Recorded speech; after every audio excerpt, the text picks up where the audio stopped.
What's going on? This is Shamus with the Educate to Elevate podcast. Back again, episode 3. And I promised all my listeners that the only thing I was going to focus on was to bring people that bring value to the community. And this is my brother here. I lean on him for advice and stuff like that. My guy, Brandon Barnes, out of Atlanta, Georgia. Brandon, introduce yourself. I know what you do. I don't think you need no introduction, but for the people that don't know, tell them what you do, where you're at. I appreciate it. For sure, man. I appreciate you having me on, man. Like you said, here in Atlanta, Georgia, I've been here. Like I started off, grew up here, moved away, had an opportunity to move back. And this thing called real estate wholesaling just kind of fell into my lap, after getting fired from a job. And I ran with that, and then started to educate others. I had a monthly meetup group. We're still out here doing deals on a regular basis, but I spend a lot of time with my students as well. And, real estate has just been the best thing for me. And it helped me start that journey, that entrepreneurial journey that I was always wanting, like from a young kid. Mm-hmm. And it's so funny, as we go on that journey as a young kid and you start in entrepreneurship, it's hard to go to a 9-to-5. Like it's almost impossible because you can see like there's a ceiling and you can't get past it. I think for me, I had maybe I'm 48. I think I had 6 jobs in my whole life and none of them last longer than 90 days. I was like, yo, this is not for me. I can't do it. I can't do it. We be the worst employees. Like real entrepreneurs at heart are the worst employees ultimately. Maybe it'll work, but it's like trying to have a lion in a cage. Like he eventually gonna try to break out the zoo. Yeah, it's just what it is. Yes. So you mentioned the meetup. That's the first time. I think the first time I met you was our REI Live meetup, and I think you had actually Brent Daniels there. And I was like, "Who's this guy, Brandon? He knows Brent. He knows Jamil Pace." To me, I was like, there was no meetups in the city of Atlanta that brought that outside talent to Atlanta. So how did you come up with that concept? And tell people a little bit about that. Yeah, no, good question. REI Live Atlanta kind of fell into my lap, like a lot of things. And it's, I know people talk about law of attraction and, how you can just bring certain things your way, but it kind of starts from when I first got into real estate. It was through a program that my buddy had that he shared with me. And as I started to listen to it, as I started to see the group, I had told my wife at the time, and we were just newly married, just a few months prior, I was like, Tom Crow is going to know my name. Like that was my thing. Like I was like, hey, I'm trying to, I want to get to the point where I'm doing deals. I got a, healthy business. And from there, I would start to go to the meetings and I would start to make friends with a lot of the heavy hitters that came up through the Wholesale Inc. group. And one of those folks that came through one of the meetings was Brian Tripp. And he had REI Live, the original REI Live in Birmingham. And he started to branch out into some different cities, came to Atlanta. Fortunately, who he came, and started with in Atlanta, and he reached out to me to kind of help promote it. It just didn't work out. It wasn't a fit for who was gonna, kind of take that on. All the while, I'm wanting to be super low key. I wanted to be though I wanted Tom to know my name, I was trying to be the investor in the back, making my money, often quiet, just because that's kind of how my personality is, or it was. And this fell into my lap to where he said, hey, the guy just quit after 2 events. Can you take this over? And I was like, well, look, he actually asked me, do you know anybody that could take this over? I was like, yeah, I know a few different people. And then he was like, no, I'm talking about you, bro. And so I went on and, after thinking about it, talking to my wife a little bit, I went on and took that opportunity. And the main reason was just to grow, and get uncomfortable being uncomfortable, which was something my mentor always said. And so, by having that connection, and I'll tell you this, when you're part of a program, a coaching program, a mentor, a mastermind, really network with the other people that are in it so that you can start to make friends, and then you see who the rising stars are. If you're a rising star as well, y'all will come up together and y'all always be friends. So Brent is a dude, when I first got it going and it was time for me to get my own guests, I literally was like less than 30 days out, and I called Brian, and Brian was like, "You think you're gonna be able to get him that fast?" I'm like, "Bro, he's my guy." I Family, called him yeah. up, Yeah, and yeah, he yeah. was right there. He flew out, 2-3 weeks later, and that's just about having solid connections and good relationships where you're trying to support others and be helpful. And it's funny that you say that because this is my third episode, and I got a list of about 20 people that agreed. When I'm finished with all those podcasts, they're gonna be like, "Yo, this dude knows everybody in the industry." But it's because I Mhm. either did some type of business, either helped them with social media marketing, or they helped me and things like that. And it's important to lean on your community. You know what I'm Well, look, let me tell you about you. saying? So, Shamus, when I did that event with Brent, like that was the second biggest one because when Tom Kroll came, there was like 120 people there. Okay. When Brent came, it was like well over 150. It was a bigger room. I was scared shitless. Excuse my French, but You did a good job. when I looked out, you was in the front row. Yeah, for And sure. every time I did an event and I had another person, you was always in the front row. Yeah. And you was like, giving me good energy. You was making me feel a little comfortable, a little bit more at ease. And I appreciated it. And to your point, like you were bringing good energy to the events, chatting with people, making connections, but you was always in the front row. And I could look over and see my guy right there. So we just became fast friends the rest of history. Appreciate it. And it's funny. It's like last week I went out to an event in San Diego and I was right in the front. And I didn't know who Jesse Itzler was. I'm like, who's Jesse Itzler? Come to find out, he's part owner of the Atlanta Hawks, and his wife owns Spanx. They just sold it for like $1.2 billion, right? So he starts talking about like how he grew up. He talked about like he used to break dance as a kid for money. I did the same thing. He comes from New York. He was in the music industry, and then he tells a story. But when he first starts to talk about breakdancing, he started talking about it. I said on the front row, I said Crazy Legs, and he stopped and looked at me. He said Crazy Legs was just at my house. He said maybe two more sentences. He walked up. He was like, "What's your name?" I'm like, "Shamus." For 45 minutes, he kept saying my name. He's like, "Me and Shamus are traveling across the world." And then it was so many things. I knew that God put me in that seat, but I would have never been there if I wouldn't have been on the front row. So, another thing. That's super smart. So what was crazy is as he's telling a story, he says, I got these Yankee tickets. They was called Legend seats. They was $1,000 a game. I didn't know how I was going to pay for them, but I took them. He said, so then I came with the concept of like, hey, I'm going to sell it to celebrities.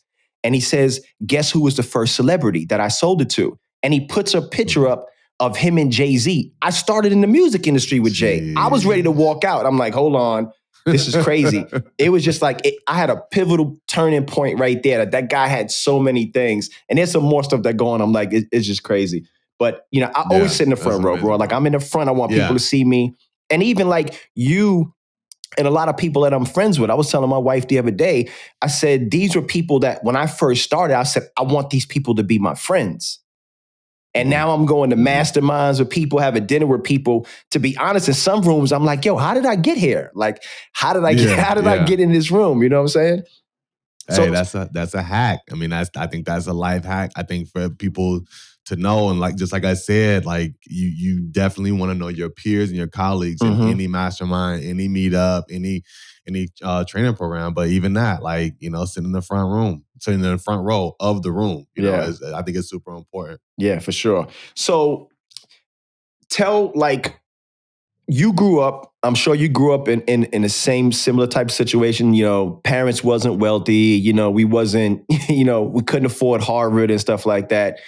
What was something like a pivotal moment for you that made you say, I got to be the one to break this curse and I got to be the one to like change the trajectory for my whole family? Was there like a situation or something that you went through that caused that?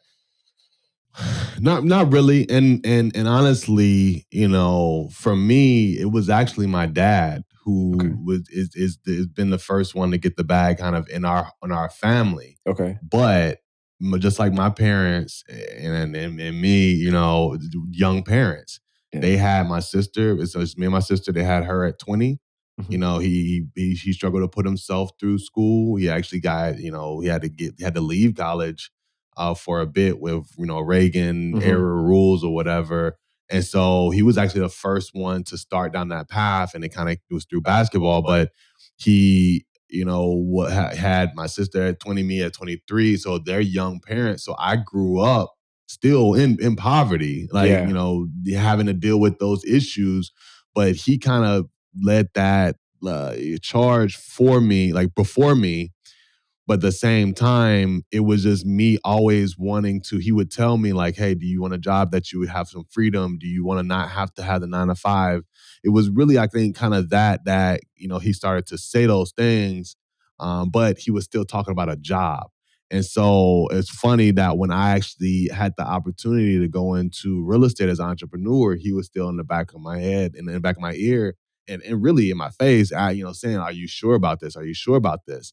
So I'm the first, actually his brother is an entrepreneur as well, but like I'm the first, like out of our generation, to go the entrepreneurial route, but it's still as a part of, breaking generational curses. Exactly. Because he's at the point where, he's doing very well for himself, but we don't have no, family tree full of, millionaires, And so Exactly. everything is about legacy. And it was some of the things that he was teaching me early on. And I'm definitely blessed to have had a father that was there for me with like that.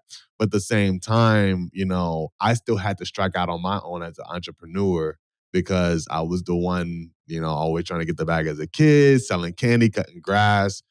Only one out of my crew to throw a party, house parties in college. Like it's always been in a bug that I've always had.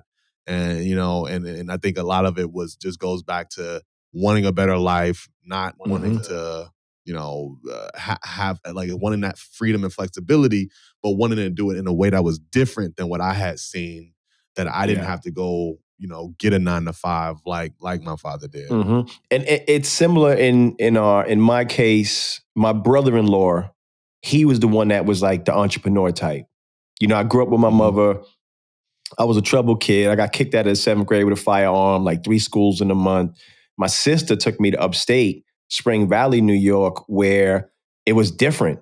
It was a house. I'm like a husband, a wife. Okay, I can't do this stuff. That's what changed everything for me. But he always used to tell me, similar to you, like you got to start your own business and stuff like that. But then even with them and him, I seen some things and I'm like, I got to go a level above it. Like I got, because you can be a business owner and just have an expensive job. I did that for 16 years. Like I quit many a times and realized that I owned a company. I had to come back, So, to have that mindset shift to, like I want to be able to go at my pace, move how I want to move. That's something I think that you have to dig down internally and look at like everything around you and just audit, be able to be audible and just move in different things. So I heard you say basketball. All right, let's talk about playing ball. Did you play ball? I'm from the Bronx. I'm a point guard. I don't got no jump shot, but I can get the oop and I can get the ball up the court. Where did you play ball? And I heard you say your father played, came through ball. How did that work? Yeah. Well, the crazy, and coming out of Chicago and like I was born up there, but the whole family is up there. Like he came behind Terry Cummins. Terry Cummins, I think, was a senior when he was a freshman. He was the first freshman to make varsity, and then the next freshman was Tim Hardaway, was a freshman when he was a senior, and so it's in our blood. That's how he was about to go with a scholarship, and the thing though was that then when he came and he put coaching basketball and actually coaching girls because my sister was first. He put coaching really before growing in his corporate role, and so that we had those glass ceilings working for Coca-Cola here in the city. Now then I came up hooping, played at Chambly, but I wasn't as committed and devoted to the game because I always had my mind on getting Money. this bag and having a job, bro. So I was done, and there was some hot freshmen that came up behind me when I was a sophomore. But like I had already had a job at Brewster's, so and being here in Atlanta, bro. Like I've been in a lot of different scenarios, situations, because the account that I had with Brewster's, like we were just handing out coupons before I was actually able to get a W-2. And so I'm working in Phillips Arena, Turner Field, Georgia Dome. I'm like going through the loading dock, seeing Mike Vick walk up the, you know what I mean, the ramp, going to the game. So and then the home store was downtown on Broad Street, right in the heart of the city. And so like that, opened my eyes to just me having my own money. And then I was also able to open up the first DTLR on Memorial Drive. And when Jeezy came out, Really? Gucci came through there, like, yes. You had a And there's a DTLR? lot of other stuff. Yes, I What? opened the DTLR on Memorial Drive, Memorial Bend here on the east side of Atlanta. Wow. And so I worked there from juniors to senior year through, went away to college, and I haven't really put this on wax before, but I actually started off at Tennessee State University following my sister. Okay. But bro, I didn't even make it through homecoming. I got kicked out first semester selling weed on campus. Bro, it happens, bro. It happens. Because it's the entrepreneur. You can't stop hustling. You can't. And so, just like you said, like, trouble youth, like I got put out. Like I had this track to go, through college and all this stuff. I got put out, and I had to come home, start over at community college, and work my way up. And it just, when it's in you, like it's in you, you have to lean into that, yeah, and really go and chase those dreams as an entrepreneur, regardless of the scenario. So different things led to different things, but the best thing that ever happened to me was actually then getting fired and finding real estate, bro. Yeah, this is the best. It's funny that you say that. Like I grew up, like, and I told the story on a podcast before. In my building in the Bronx, it was 36 apartments. Half was weed, crack, heroin, right? What I would do is I would go to the apartments at like 7, 8 years old and tell them like, hey, if you need something from the store, I'll charge you $1, because if you leave and they knock on your door for weed, you're going to lose a customer, right? Yeah. So I took a bunch of them down to the corner store and told them like, hey, if he comes down here to buy Dutches or cigarettes or beer, it's not for him, it's for them. And my mother used to be like, yo, where the hell are you getting this money from? I'm like, I'm running to the stores for everybody. Then I used to buy candy. I used to get up earlier than everybody else, go to the store, tell you my age. I used to buy penny candies. And I knew the kids wasn't going to get up earlier than me. So when I get in school, I would buy 100 penny candies. I'm like, yo, these is 5 cents. Or you could wait till 3 o'clock. You need that sugar rush. But that was like my first, like, shot at entrepreneurship, like 8 years old. Like I was doing that. And then like I grew up on the streets. Like all of the hustlers used to buy me my graduation suits and all type of stuff. And I tell people, when we start talking about illegal stuff, I should have been under the jail with all the stuff that I was doing. But with the grace of God, I was able to walk away with a clean state. You know what I'm saying? It's amazing. It's amazing. But believe it or not, like I would then go on, get an opportunity to go to another college. I'm in. My whole thing was I always wanted to remain in the South. Okay. And because I got kicked out and came back, then the change was, my pops was like, you need to go somewhere else. You need to go up north. So I ended up going to Purdue and graduating from Purdue. There we go. It was my goal because my folks made sure that I had, and here even locally, a better education. So I tested into the magnet program, took 2 buses to school, elementary, middle, high. Okay. And so they prepped me for college. So my goal was to Tennessee State and then Vanderbilt. Once I got kicked out and that derailed, I did Georgia Perimeter, Georgia State, Purdue. Okay. And that change, seeing that difference from the North and the South, was eye-opening. It definitely helped balance me out. And they gave me an opportunity to go work in Pittsburgh for the H.J. Heinz Company. Okay. And even intern like in Europe, for one of the semesters. So a lot of those different experiences like really helped out. But even, I finally stop hustling, the illegal way.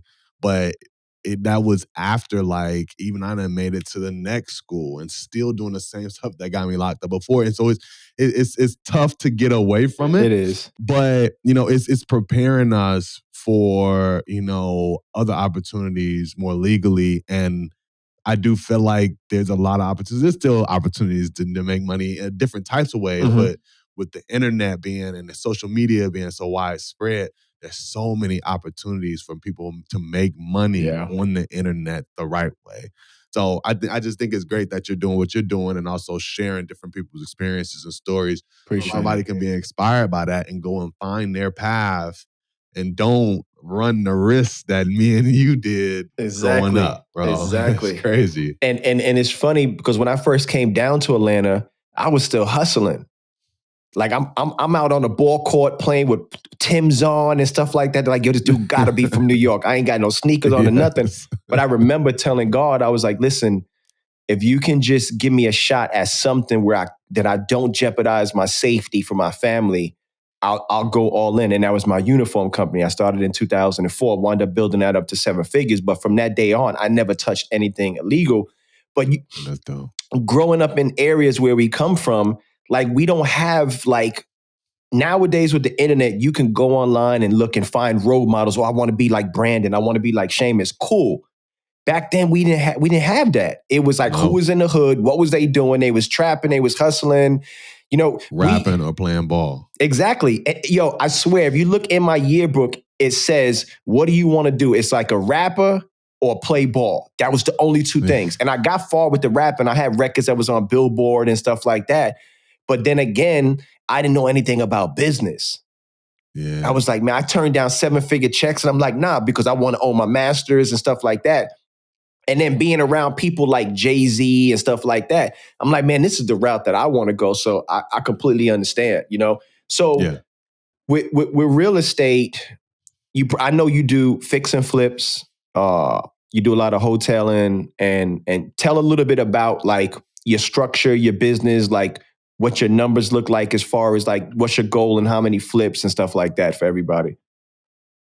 Yeah, good question.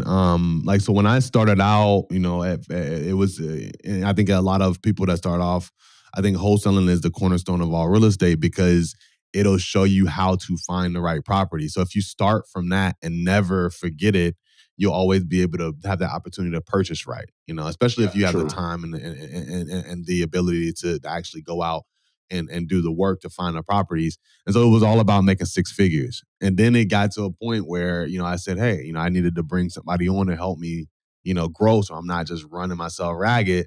And then it's, all right, let's do multiple 6 figures. Let's do 7 figures. And so for us, I'm trying to continue to grow, as I started by myself, I had a partner, then we separated once I started coaching and doing the meetups. So that I had to rebuild the business right before COVID started. And we've already built that thing right back up to 7 figures. So, don't think that real estate, there aren't opportunities out here because there definitely are. But at this point, like I want to grow it to a nice sizable anywhere from, 1.2, 2.5, or, in that, 1 to 3, 7 figure range.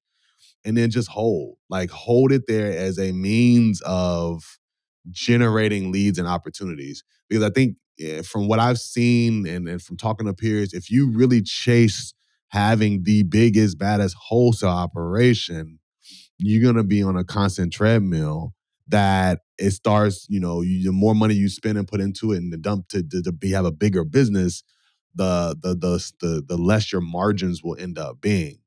And so we've gotten to a point where, I could have like a nice team of 10 team members and easily do 1.5 to 3 mil. Yeah. And that becomes just a means of finding good properties and opportunities. And now that's single family though. I do want to get into multifamily and do more of that because you can apply the same wholesaling principles to multifamily. But, if you add that bag on, maybe we might be at 5 to 10 M's. But for me, I mean, I enjoy coaching, teaching. Like I said, through the basketball thing, my mom was a teacher, my sister was a teacher, my wife was a teacher. So it's in me. And so the education business was the perfect thing that fell into my lap. to where, I get this team to where we're doing, 10 or so deals a month, something like that. I can find good properties through that. I'll go on, I'll be moving on and to, the multifamily space while I'm running the education business. Like that's what things look like for me. And it's extremely important that you learn to fire yourself. Because I remember when I closed, we did 7 figures, right? In the uniform business, had a factory in the Philippines, imported from China. And that same year, I closed it down. I was like, I can't do this no more. And the first book I read was The 4-Hour Work Week. I'm like, yo, this dude is making fun of me because exactly what he said was going to happen to me, And then I started reading more business books and started to understand about KPIs and SOPs. But it's extremely important because I'm in the same, in the lane as far as like, I don't want 50 people or 100 people. I want a team of 10 people, 15 people, but we can execute efficiently and we know our numbers where, you can have 10 people or 15 people and be doing $250,000 months, instead of just going everywhere. So I like to ask this question. What's one myth about wholesaling that you would like to address? Bro, that's a great question. There's a few. The easiest one to attack is like that wholesalers are just taking advantages of like little old ladies and homeowners and robbing them of their house and equity. Like that's absolute BS. Yeah.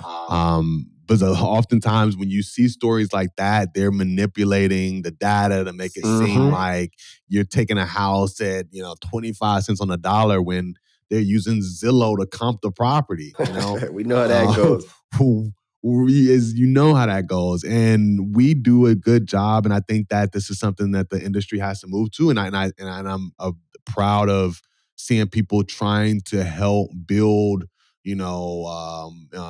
Get wholesalers together to organize and start with disclosures and disclaimers to sellers. But even if you're not there yet, like if you're getting into this business and wholesaling is just the art of finding properties off market at a discount, period. Like that is what wholesaling is.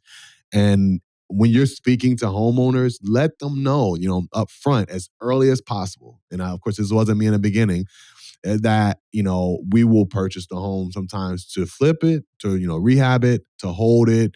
But oftentimes, majority of the times, even we're going to resell the property for profit. Like letting them know that early on in the process and early on in your career, you'll start to build a business that, you can stand by, that you can, have, you'll get good reviews. It'll actually end up being an easier transaction at the end of the day once you start doing the inspection and the open house, because the homeowner will know what it is that you're trying to do because you let them know that. And it'll potentially keep you out of real estate jail and all the things that are coming down the pipe for us as wholesalers, as they're going to try to regulate and tell us that we're not doing stuff right. So let folks know up front what it is you do. And with that, if I could add this one thing, is understand your value in the market, because we make it to where a homeowner can sell a house as is at their price point without lifting a finger. So we're offering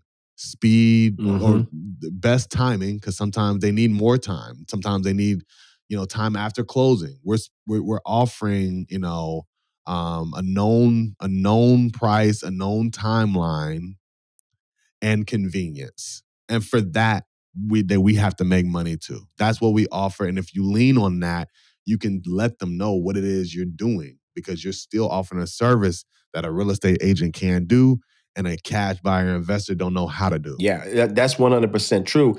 It's like being transparent with the homeowner up front. I think that's just good business principles. And any business transaction, let them know. And like you said in the beginning, you may not do that because you want to get your couple of deals or you want to build the money up. But I think that it comes to the main point is, and you're just learning your way. Exactly. You're learning your way. You're trying to get the experience in the beginning. So I definitely say, hey, we sometimes we flip and we rehab properties, and I wasn't doing that at the time.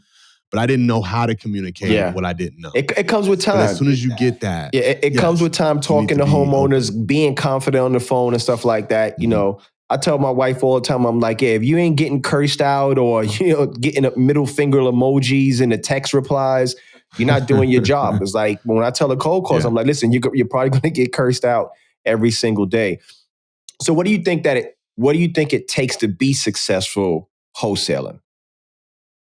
Yeah, bro, it's just consistency. That at the end of the day is just getting up and doing the work every day, because it is a number game. It's a numbers game. And I talk about making sure that with those numbers that you always send the offer. And like that's my whole thing, send more offers. I'm the send more offers guy, because I want, you know, anybody that I work with, I want our team to make sure that they're actually completing the play. Like, yes, it's cool to talk to somebody. Yes, it's cool to walk them through and give them price. But if you don't physically actually send them an offer, you have no chance of doing that deal. True. Like maybe a verbal offer, they'll come back and say, yes, I want to do business with you. Send me the offer. Maybe. But if you lead first with like, hey, I'm going to take them through the process and actually submit the offer, you know, you have an actual chance of doing a deal. So you're just doing that and doing it consistently. If you do that, it's just a numbers game. You're going to get a lot of no's. You get those yeses and you'll do deals. So you mentioned send more offers. Like, tell us a little bit about that. You know, I know that's your program and everything. So explain that a little bit about the send more offers. Yeah. So part of like, bro, like I said in the beginning, like, you know, like I'm not, you know, just, I never was wanting to be like, you know, super in the limelight. I wanted to get my bag. I wanted to, you know, support my family and live life and enjoy. But when that opportunity fell into my lap by just being, you know, networking and being friends with and supporting my friends through the Wholesaling Inc. family, and that coaching, that event, the whole REI Live Atlanta opportunity came up.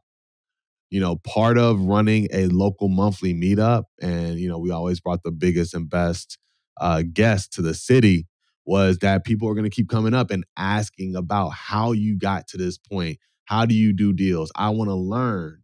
And so from there, naturally, it said, you know, hey, I'm going to have a program where I teach people. And when I really narrowed down what I do differently than others, it was that my team, instead of using an auto dialer, and we did a lot of cold calling, instead of using an auto dialer to just generate the lead and sending to a CRM, we set a system of keeping it in the dialer, because I thought that you know, at the time, that was the best way that I could talk to a bunch of people at any one given time, and let our acquisition managers talk to them also at that same high rate. Show them how to comp a property without looking at it, without being there, using the map that's given on Zillow based off the price, and being able to take everybody through that process at a fast pace and submit an offer. And our biggest KPIs was how many offers did we submit last week? You know, if we get every 25 out, we should get one signed. And so I just narrowed that down into the Similar Offers coaching program at similaroffers.com. You know, that's where I have a group of students. A lot of them are in Atlanta, but a lot of them are nationwide. We meet weekly. We meet on Zoom, Facebook group, you know, podcasts, everything else. And a lot of people are doing a lot of deals by just that one little tweak to their business of actually sending the offer. I'm not going to lie. When we talked, I think it was like Thursday of last week. As soon as we got the phone call, I think I sent out like 4 offers. I'm like, man, he's right, man. I'm just going to send. I'm trying to do like 25 a week. I sent them out. Gave them a number. And I used exactly what you said because, you know, you'll have a homeowner that'll be like, I want $400,000 for the property. And you look at it, it's $150,000 on Zillow. So I'm like, listen, I'll shop. I did exactly I'll sharpen my pencil. Let me shoot you a number. And I just sent them out. And one of them was the one that the guy's getting ready to sign. And I'm like, you know what? So what I try to do now is, I said, I try to make 50 calls, at least 50 calls a day. I try to have about 10 to 15 conversations. And my number to get up to is to send out 50 offers a week. That's 10 a day.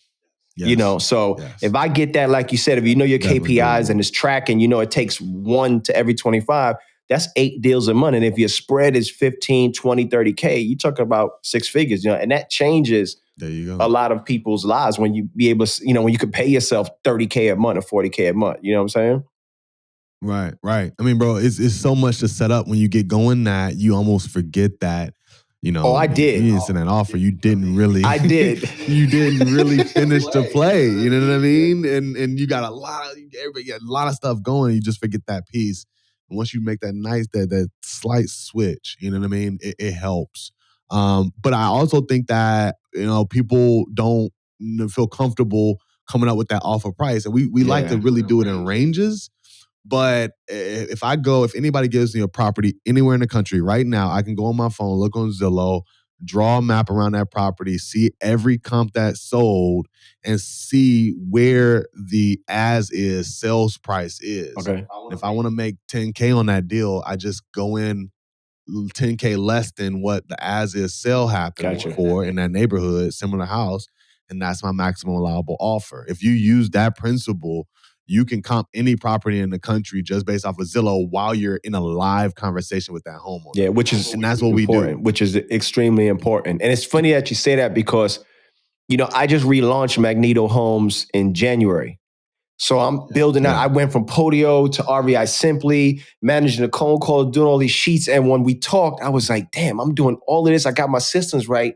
I'm like, I need to get to the offers every single week, 25 to 50 offers. So now it's like I got my numbers and I'm doing whether it's $100,000 off or $200,000 off. I'm just gonna send you the offer. If I know your price is crazy, I'm just gonna send it to you because I'm gonna tell you what's gonna happen.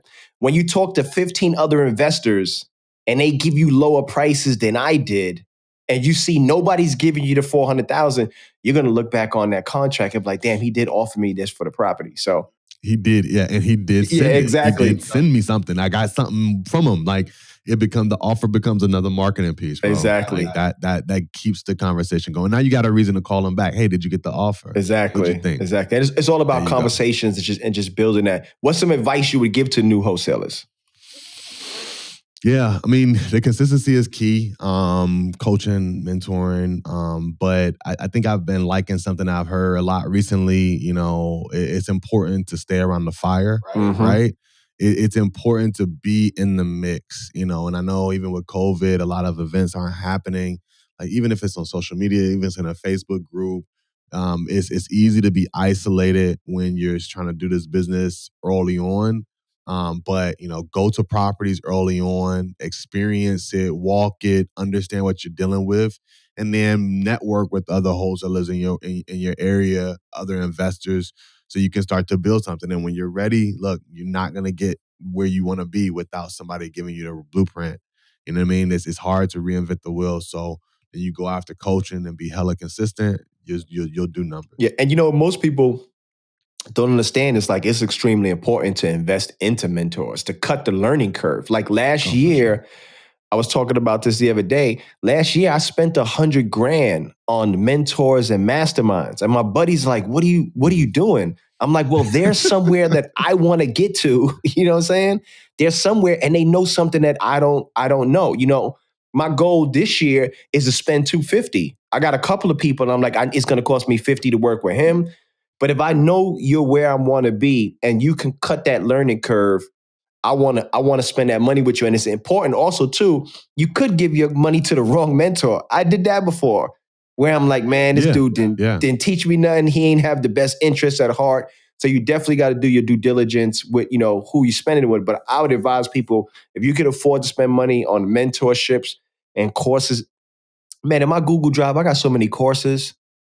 Bro, I know. Look, Shamus is the course king. Like, you know what I mean? And there's a reason why you're here right now, though, bro, because you weren't, unwilling to invest in education. Yeah. And I think that's something that a lot of people, are holding, close to their chest, holding their finances and funds, and maybe they don't have the ability to, get into some of those other groups, get into the free opportunities, the free mentorships, or, and make sure. Like the funny thing is, when I started wholesaling, my buddy gave me the course, the Wholesaling Inc. But I said, when I get my first deal, I'll I'll buy buy it. that thing.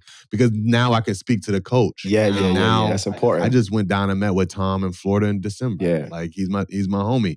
And it was only because I paid the money to join it, even though I had the free course. Yeah. And that's just like, people need to make sure that they're doing what they can to be around the right people. Yeah, 100%.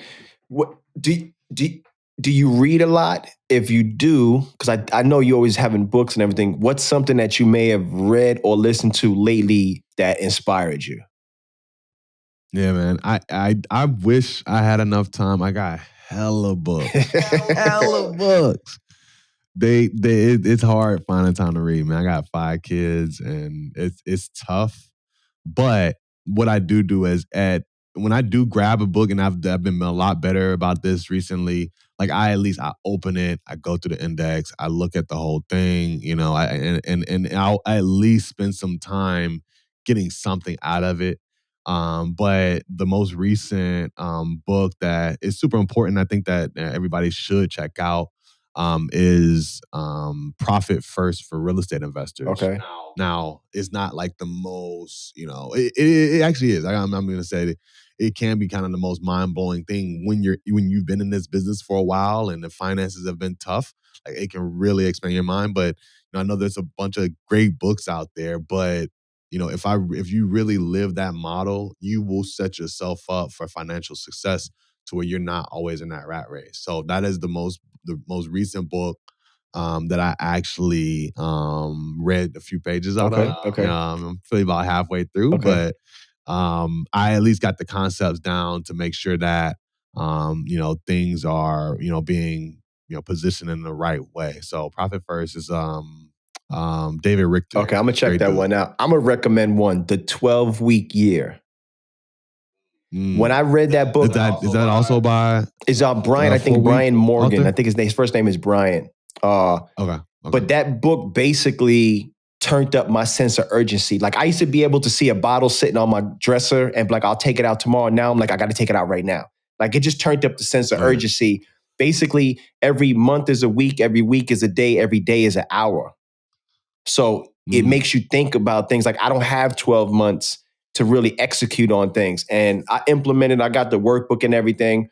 You keep lead and lag indicators. So like for instance, if I got to make 50 calls a day, if I only made 15, when I get in the next day, I try to make 65 or 75 to catch up for it. It just builds that in it. It's a great book if you get a chance. I'm gonna definitely check that out, bro. Check it out. I appreciate it. What does your legacy look like in 10 to 20 years? Where do you see Brandon? That's a deep one. I see some of these kids getting closer to that high school graduation, that's for sure. In the next 10 years. But honestly, I really enjoy the education piece. Okay. I really enjoy, being able to, help people achieve those goals and, sharing the gift that I have through real estate and entrepreneurship stuff. I really want to make sure that, I have, students that can really, speak highly of the education and the opportunity that they got through anything that I was able to provide and share with them to really get going. But there's that. And then to the financial piece, just, having even more time freedom than I do currently. Definitely want to have some multifamilies on the board by then. And being able to spend time how I want to, bro. Yeah, and that's the key, man. I think that what the super successful people do is they buy their time back. Like they pay people to do everything. Like, pay people to send emails, answer the email from your wife, and just pay it. You know what the answer is going to be, just do it. You buy your time back. And I think that's super important. And then it's also super important to learn how to just remove yourself from the business as fast as possible. Like, don't take 6 months to do something. I was telling somebody the other day, they was calling me, asking me for some advice and everything. I'm like, the first thing you got to do is you got to learn to outsource things that you're not good at fast. Don't continue to do things that you don't. If you don't like cold calling, pay somebody $7 an hour to cold call for you. But your time. I told my son yesterday. I said, what's the difference between somebody making $10 an hour and $500 an hour? And he was like, He looked at me and I was like, skill set. It's the same 60 minutes, but he got paid $500 for his. You got paid $10 for yours. So you gotta, and it's funny when I hear people say, well, I can't make more money. Learn a different skill set. Just learn a different skill set, put some time in to do it, and then shift industries. I'm always, from when we first met, I pivoted to several different industries. Oh, yeah. You know, so and that's important. And you won't have the opportunity to do that if you don't have that time freedom, to your point. 100%. And even, I mean, with all the kids, like we have the laundry service, so, cleaners, like even cooks, my lovely sister, prepared some meals for us to make sure that we're in a good situation so that we can, always, make sure that we're having those square meals. And it's funny that my acquisition manager was saying that he came to me and was like, yeah, man, I'm gonna go out and I'm gonna hire a chef. I'm about to do it. I think I'm gonna break even, on the money. But when you think about it, like even doing stuff like that, if you're that entrepreneur, you have a business, that time is so important that, it actually will get you that time back to go make more money and be more impactful to your business and to your family. 100%. So, Brandon, man, my brother, it's always good talking. I appreciate you taking the time out because I see you on Instagram. I'm like, this dude got to start in 5. Oh, and I know you went to Purdue. My school, I wanted to play at St. John's. So we probably would have played against each other. I was a Redmond, Right. But tell everybody where they can find you, your social media, and I'm going to just recommend the course because when I got the course, I went through it and it was so detailed in things that you could implement like right away. So tell people where they can find the course, about your coaching program, your Instagram and everything. Yeah, no, for sure, bro. I appreciate you. And if anybody heads over to sendmoreoffers.com, send more offers. You can learn about the course, the program, and it also has links to my social at I am B Barnes. And we do live trainings each week, most every week on Fridays through the Send More Offers Mastermind Facebook group. So if you check it out there, if you find the link on my IG, it's in the bio. I would love to have you and get some of the free game that we're giving every Friday on how you can go out and literally send offers, properties you've never been to, and do deals without driving around the city. Yes. And in the show notes, we'll have all of the contact information to the Send More Offers, to the course, and to everything. But my brother Brandon, I appreciate you. I know we're probably going to be on the phone later or tomorrow like that, but I appreciate you taking the time out, man. And that's, you've been, and what's funny is like, I was telling my wife, I'm like, he's one of the most genuine dudes that I know, like from day one. Like, if you remember the first time when at the Brent, you was like, come have dinner with us. And I was like, he talking to me? Yeah. Like, okay. Oh, I forgot about that. I was like, yo, he a good dude right there. So that was the first time. Yeah, exactly. So I appreciate you, man. Thank you for stopping in, taking the time out, and stay blessed, bro.